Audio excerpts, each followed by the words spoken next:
My husband is in love with his student. I have no fucking idea what to do.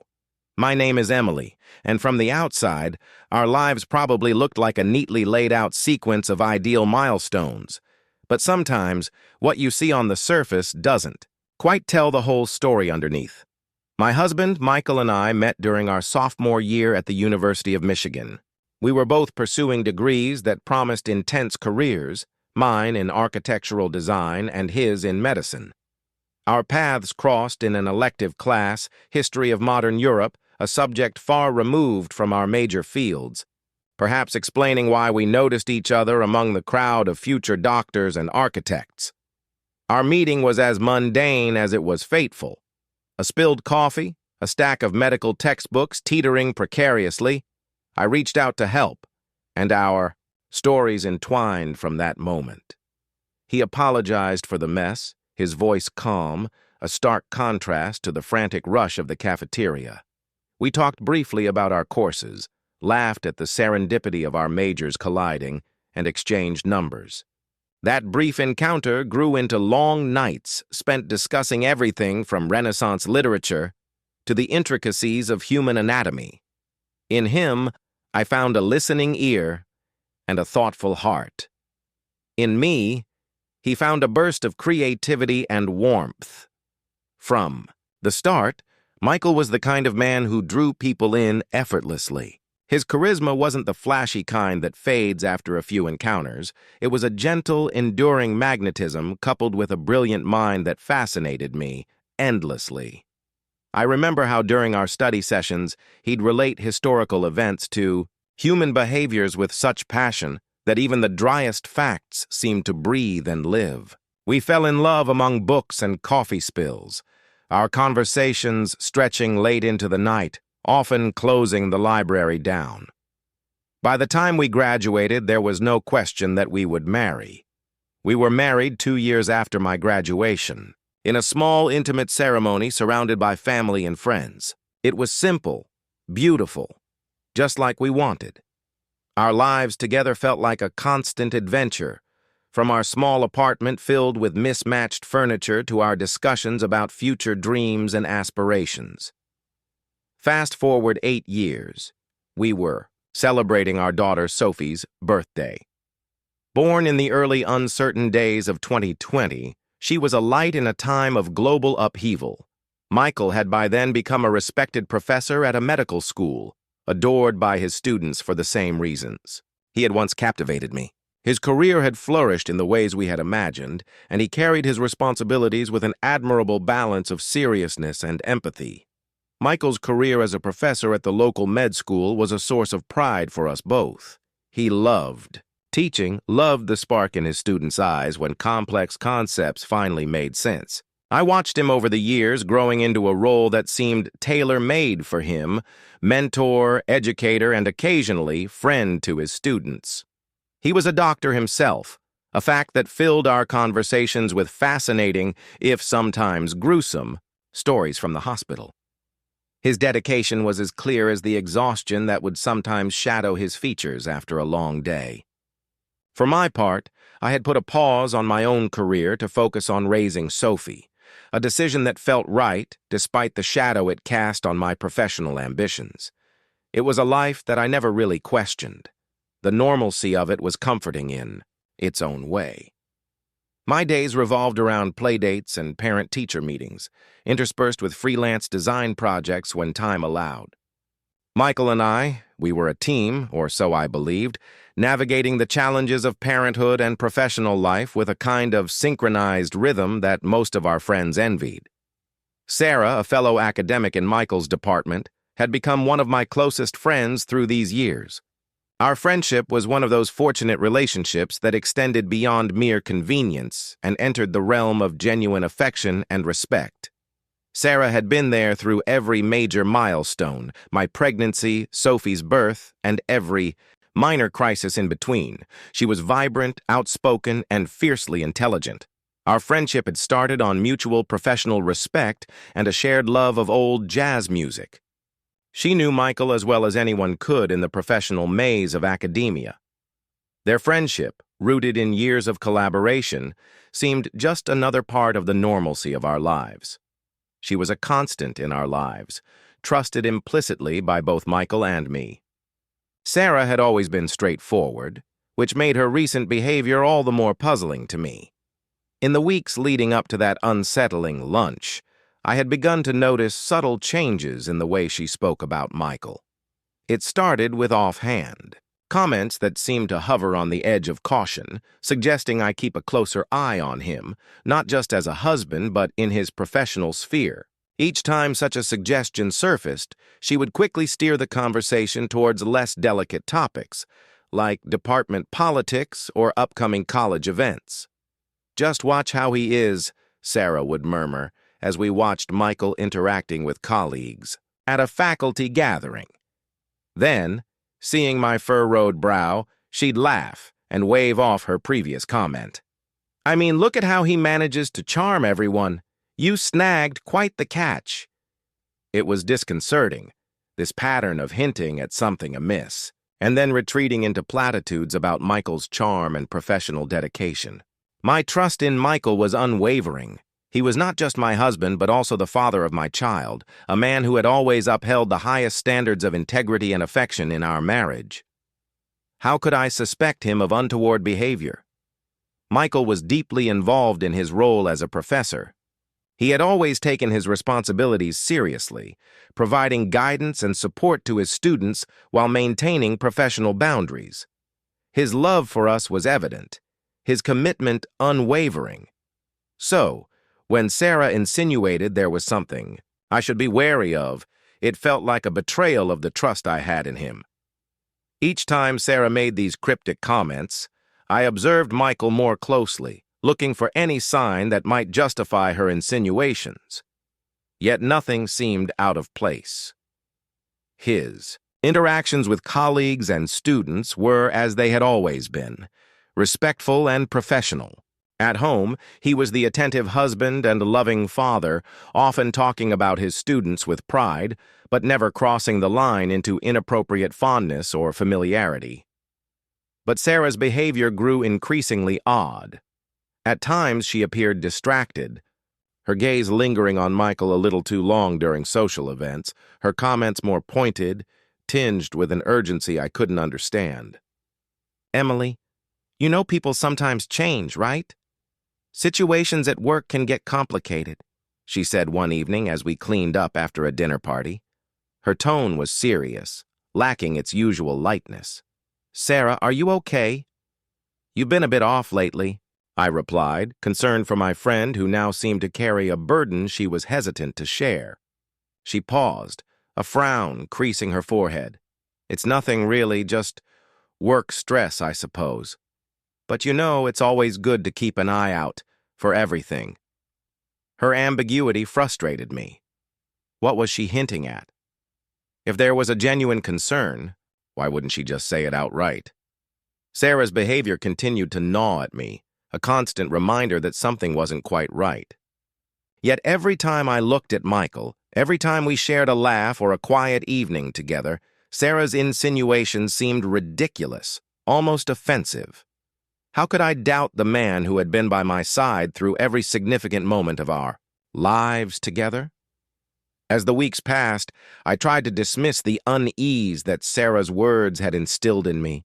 I focused on our family, on the upcoming holidays, on the simple joys of our daily routine. Michael was as present and engaged as ever, his demeanor at home not reflecting any of the concerns Sarah had subtly tried to plant in my mind. Then came the lunch in December, a turning point that forced me to confront the nagging doubt Sarah's strange behavior had sown. We met at a small cafe, a neutral space away from the familiar settings of work or home. Sarah seemed particularly tense that day, her usual vibrant self shadowed by a seriousness that immediately put me on edge. We ordered our food, and for a few moments, we engaged in the usual pleasantries.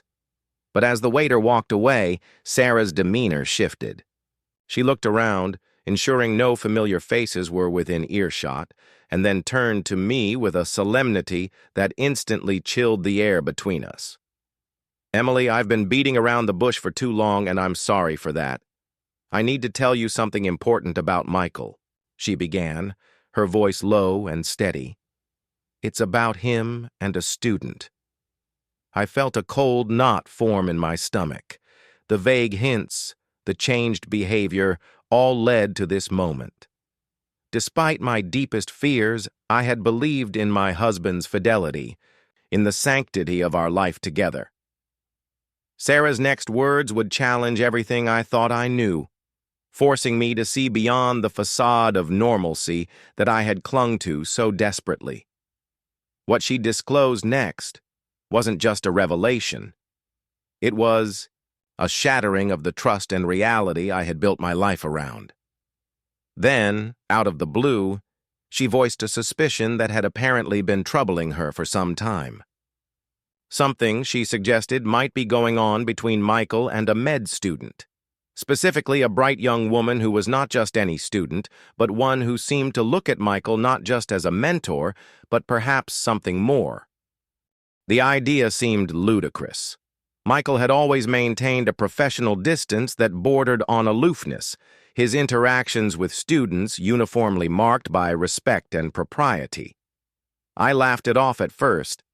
It seemed so out of character for the man I knew, the man I had spent nearly a decade of my life with, who had always seemed as devoted to me and our daughter as he was on the day we set our vows.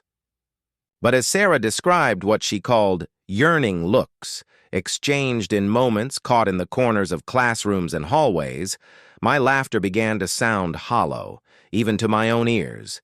What was I missing? Was the routine that I cherished merely a veneer hiding a fissure I was too afraid to acknowledge? Despite my initial dismissal, Sarah's words planted a seed of doubt, one that, unbeknownst to me, was about to sprout into a confrontation that would challenge everything I thought I knew about our seemingly perfect life. Finally, she set down her fork, took a deep breath, and said, "There's something I've been meaning to talk to you about, and I'm not really sure how to say it." Her voice was serious, and I felt a twinge of anxiety at the gravity of her tone. This was not our usual gossip or chatting about departmental politics. Something was off. "Is everything okay?" I asked, trying to mask my concern with a sip of my tea. "It's about Michael," she began, and my heart skipped a beat. "I've noticed something off at work." She paused, searching for the right words. "It's about how he's been with one of the med students." I felt a defensive wall immediately go up. Michael had always been professional, a model professor, and the suggestion that there might be something inappropriate was jarring. "Sarah, what are you talking about?" My voice came out a bit sharper than I intended. She flinched slightly, which only made my stomach tighten more. "I've seen them together, and it's just the way they look at each other. I've known Michael for years, right? He's never looked at anyone else like that." "Not even close," she continued, her eyes now meeting mine with a mixture of concern and apology. "Looks. Sarah, you're basing this on looks?" I couldn't hide my incredulity. The idea seemed absurd, plucked from thin air or perhaps some daytime drama. It was unlike Sarah to make such vague accusations. "Yes, I know it sounds crazy," she admitted, rubbing her temples. "I wouldn't have said anything if it wasn't so obvious. It's like watching a slow-burn romance movie. He looks at her the way he used to look at you." The words stung, more than I expected. A vivid image of James's tender gazes in our early days flashed through my mind, his eyes filled with unspoken words and promises. It was painful to think of those looks directed at someone else, let alone a student. "I'm sure you're overthinking it," I said, forcing a laugh that sounded hollow even to my own ears. "Michael is devoted to his work and to us. He wouldn't jeopardize that. It's probably just professional admiration or something. You know how passionate he is about mentoring." Sarah nodded, looking relieved that I wasn't upset but still unconvinced. "Maybe. But just watch them, okay? I hope I'm wrong." I really do. The rest of our lunch passed in a blur. I kept replaying Sarah's words in my mind, each repetition chipping away at my initial disbelief. By the time we parted ways, a seed of doubt had been firmly planted, despite my efforts to dismiss it. That evening, as Michael came home and wrapped me in a warm, familiar embrace, I tried to see any hint of what Sarah had mentioned. He was the same as he had always been with me, caring, loving, asking about my day with genuine interest. But now, a filter of suspicion tinted my perception, coloring his every action, every smile. Later, as we settled down after dinner, I brought it up, casually. "Sarah and I had lunch today," I mentioned, watching his face for any sign of change. "Oh," he responded, looking up from a book. "How is she?" "Good, good." She mentioned something funny, though. I forced a chuckle, trying to keep the mood light. "She thinks you have a crush on one of your students." He laughed, to dismiss it as ridiculous. Despite Michael's denials and his sudden criticism of Sarah, something inside me refused to settle. His words, intended to cast doubt on Sarah's integrity and divert attention from himself, only fueled my determination to unearth the truth. How could he suddenly turn on Sarah, a friend who had been nothing but supportive to us both? His accusations seemed like desperate attempts to protect himself, and the discrepancy between his words and his actions left a bitter taste in my mouth. On the surface, I maintained a composed facade. I laughed at the right moments, nodded along to his explanations, and pretended to consider his perspective. But beneath that calm exterior, my mind was racing, piecing together every odd remark, every late night at the office, every unexplained absence that had seemed insignificant at the time, but now loomed large with suspicion. I knew I needed more than just my instincts and Michael's word against Sarah's. I needed concrete evidence, something undeniable. I began by checking our phone records, something I had never felt the need to do before in our marriage. It felt like a betrayal on my part, an invasion of the trust we had built over the years. But these were desperate times. The phone records showed nothing unusual at first glance, calls to colleagues, his secretary, his brother. But then I noticed a number that recurred more frequently than others, at odd hours, sometimes late into the night. It was a number I didn't recognize. My heart sank as I scribbled it down, a sense of betrayal washing over me anew. Next, I turned on our computer at home. Michael was meticulous about logging out of his accounts, but he'd become complacent, perhaps too confident in his ability to cover his tracks. I found his email open, a thread highlighted, and as I clicked on it, I braced myself for what I might find. The emails were careful, guarded, but the underlying tone was unmistakable. They were more than professors and students exchanging academic pleasantries. There was a personal touch, a warmth that should not have been there. Armed with this information, I still felt hollow. Confirmation of Michael's deceit didn't bring the satisfaction I'd hoped for. It only amplified the pain. With every piece of evidence, our marriage felt more like a lie, and the man I thought I knew slipped further away. However, I decided not to face him. Over the next few days, my interactions with Michael remained superficially normal. We spoke about mundane things, Sophie's schedule, grocery lists, the trivialities of daily life that didn't touch the raw nerve of our fractured relationship. Inside, my world was in chaos, but I kept a calm exterior. He was none the wiser, believing perhaps that we were slowly bridging the gap between us, while in truth, I was meticulously planning my next steps and gathering more evidence. The weekend was approaching, and I had already laid my plans. The Nursing Mothers Association, a group I'd joined after Sophie's birth, had organized a camping trip. It was the perfect alibi to leave home for an extended period without arousing suspicion.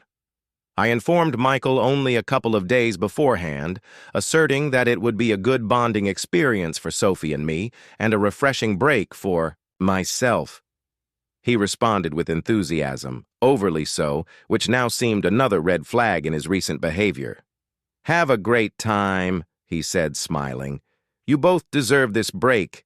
Don't worry about anything here." His ready agreement to our absence gave me the window I needed. I'd arranged for a neighbor, ostensibly to check on our house in my absence, but in reality, to observe Michael's movements when he thought he was unwatched. This neighbor, Jenna, was a trusted friend who was aware of my situation and willing to help. The camping trip itself was a much-needed distraction. Being around other women, sharing stories and laughter, allowed me to breathe a little easier, even if just for a day. Sophie loved the outdoors, her laughter mingling with the breeze, her joy at the simple things. A butterfly, the crackle of a campfire, helping to lift the weight from my chest. Meanwhile, Jenna texted me updates. Michael had left the house mid-morning and didn't return until late in the afternoon. She couldn't see where he went, but noted the time for later reference. When he returned, he brought someone with him. My heart sank reading her message. The visitor was female, young, and they seemed comfortable with each other. Too comfortable. Jenna couldn't get close enough to hear conversations without risking being seen, but managed to snap a few photos from her upstairs window. Returning home late Sunday, I felt a mix of dread and anger. The atmosphere in the house was too calm, Michael too casual. He asked about the camping, his curiosity feigning innocence. I shared anecdotes of our outing, all the while feeling a nauseating mix of betrayal and resolve churning inside me. The next day, after Michael left for work and Sophie was at her daycare, I met with Jenna to collect the photos. The images were grainy, but the intimacy was unmistakable, their proximity, their body language, and the ease between them. It was more than enough to confirm my suspicions. Armed with this new evidence, I knew I had to confront Michael. But first, I needed more concrete proof, something undeniable that would prevent him from weaving more lies.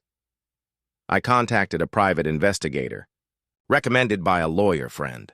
Discretion was key, and the investigator assured me he could discreetly track Michael's movements and interactions over the next few weeks. As the investigation unfolded, I maintained a veneer of normalcy at home. Michael seemed oblivious to the undercurrents, perhaps blinded by his own duplicity or convinced of his ability to conceal his affair. But the strain of living a double life, playing the part of the dutiful wife while secretly orchestrating an investigation into my husband's infidelity, was exhausting. Finally, the investigator provided me with a report. It included times, places, even audio recordings of conversations between Michael and the student. The evidence was damning, irrefutable. They spoke of their feelings for each other, their plans to keep their relationship secret until the timing was right, whatever that meant. With the proof in hand, I felt a cold resolve settle over me. This was not just a fleeting mistake on Michael's part, but a deliberate, ongoing betrayal. I decided it was time to confront him, not just as his wife, but as someone who deserved the truth. The confrontation was planned for an evening when Sophie was staying over at a friend's house. I didn't want her to witness the potential fallout. When Michael came home, I was sitting in the living room, the pile of evidence laid out on the coffee table in front of me. He sensed something was off the moment he walked in. His smile faltered as he saw the papers and photos spread out, his eyes widening as he took in their implications. "Emily, what is this?" His voice was shaky, the usual confidence gone. "It's over, Michael," I said quietly, my voice steady despite the turmoil inside me. "I know everything. There's no point in denying it any longer." He sank into a chair, burying his face in his hands. The next few hours were a blur of accusations, tears, and confessions. Michael pleaded for forgiveness, promising to end the affair and do whatever it took to repair our marriage.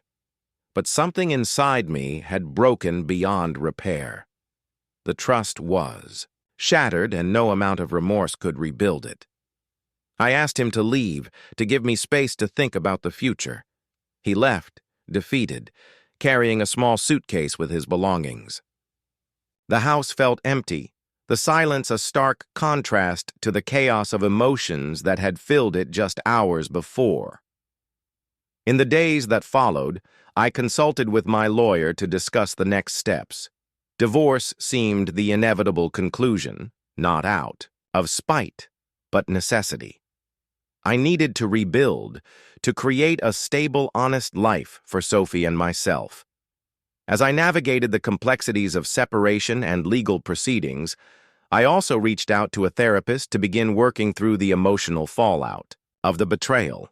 It was a long road ahead, but for the first time in months, I felt a sense of agency over my own life. Looking back, I couldn't help but feel a profound sense of loss, for the marriage I thought I had, for the partner I believed Michael to be. But there was also a growing sense of resilience, a knowledge that I could face whatever came next. For Sophie, for myself, I would build a new life, one rooted in honesty and strength. The journey was just beginning, but I was ready to face it, head on.